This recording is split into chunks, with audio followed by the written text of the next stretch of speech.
Assalamualaikum warahmatullahi wabarakatuh.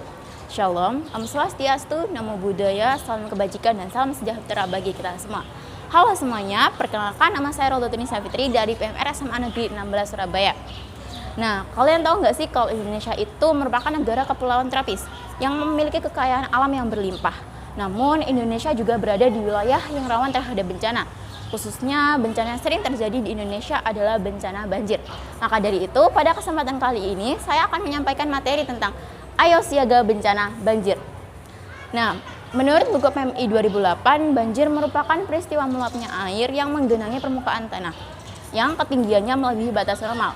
Banjir dapat diakibatkan oleh curah hujan yang tinggi, badai, gelombang pasang, atau peristiwa lainnya. Perlu teman-teman ketahui bahwa banjir juga dapat diakibatkan oleh perilaku manusia nih. Contohnya kurangnya daerah resapan air akibat penebangan hutan dan pengembangan pemukiman. Lalu ada buruknya penanganan sampah dan saluran air. Banjir yang tidak dapat ditangani dapat menimbulkan kerugian dan korban jiwa. Banjir sering diikuti dengan berbagai macam wabah penyakit nih. Contohnya penyakit kulit, diare, demam berdarah, leptospirosis, dan lain-lain. Penyakit-penyakit yang timbul biasanya terjadi karena cara hidup kita yang tidak sehat. Salah satunya adalah mengkonsumsi air yang tidak bersih. Contohnya seperti banjir bandang kembali menerjang di Kabupaten Trenggalek, Jawa Timur, Sabtu tanggal 5 bulan November 2022 hingga Minggu pagi. Air bah dengan ketinggian hingga 1 meter merendam ratusan rumah di 3 desa di Kecamatan Munjungan akibat luapan air Sungai Bungur, Sentolo, dan Sungai Tawing. Banjir kiriman dari wilayah pegunungan yang dipicu hujan deras menjadi semakin parah karena air laut sedang pasang. Akibatnya aliran sungai menuju muara menjadi tidak lancar. Pukul 12 waktu Indonesia bagian barat dan berangsur surut pada pagi harinya, kata Camat Munjungan Yusuf Widarto dikonfirmasi awak media Minggu kedua dalam sepekan terakhir.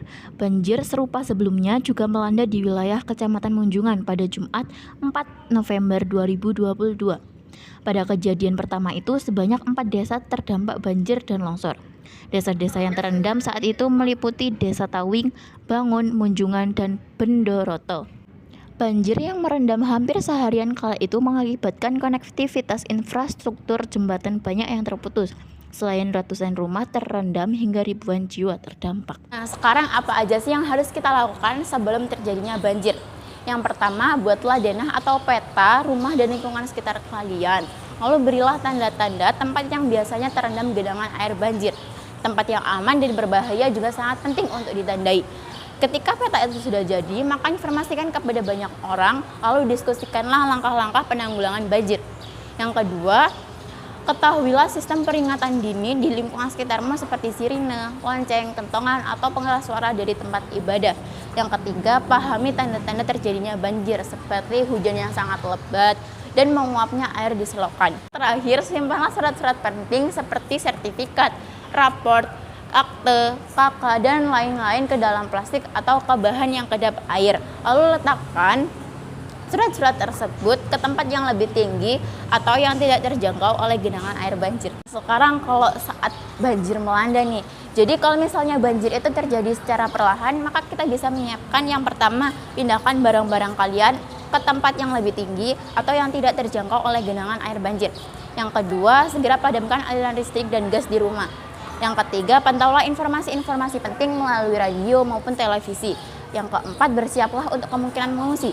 Yang kelima, jika hujan semakin lebat dan air semakin meningkat, maka bersiaplah untuk mengungsi ke tempat yang aman atau ke tempat yang sudah ditentukan oleh pemerintah. Selanjutnya, jika ada himbauan untuk mengungsi, maka lakukanlah dengan tenang dan tertib. Ketujuh, jika kalian masih terjebak di dalam rumah, maka cobalah untuk tetap tenang dan segeralah menghubungi kerabat kalian, PMI cabang, kantor pemerintah, atau kantor polisi.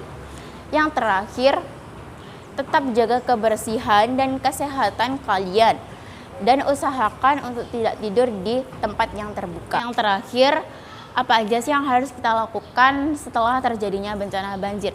Yang pertama, jika kalian mengungsi, maka kembalilah ke rumah ketika keadaan sudah benar-benar aman. Yang kedua, jangan langsung masuk ke dalam rumah, lihatlah situasi dengan seksama. Yang ketiga, periksalah lingkungan sekitar rumahmu kalau ada bahaya yang tersembunyi seperti ada bagian rumah kalian yang roboh atau hewan yang berbahaya. Yang keempat, gunakan selalu alas kaki. Yang kelima, mulailah untuk membersihkan rumah dan lingkungan sekitarmu. Dan yang keenam, cucilah peralatan makan dan barang-barang kalian menggunakan sabun anti kuman. Dan yang terakhir, tetap jagalah kesehatan dan kebersihan kalian agar terhindar dari berbagai macam penyakit. Dari materi yang telah saya sampaikan tadi, sekarang sudah tahu kan apa saja penyebab terjadinya banjir dan apa saja yang harus kita lakukan sebelum, saat, dan sesudah terjadinya banjir. Maka dari itu kita harus siap siaga dalam menghadapi banjir. Sebagai PMR Wira menjadi peer educator dalam pengurangan resiko bencana. Tidak lupa juga kita harus menerapkan tribakti. Yang pertama, meningkatkan keterampilan hidup sehat.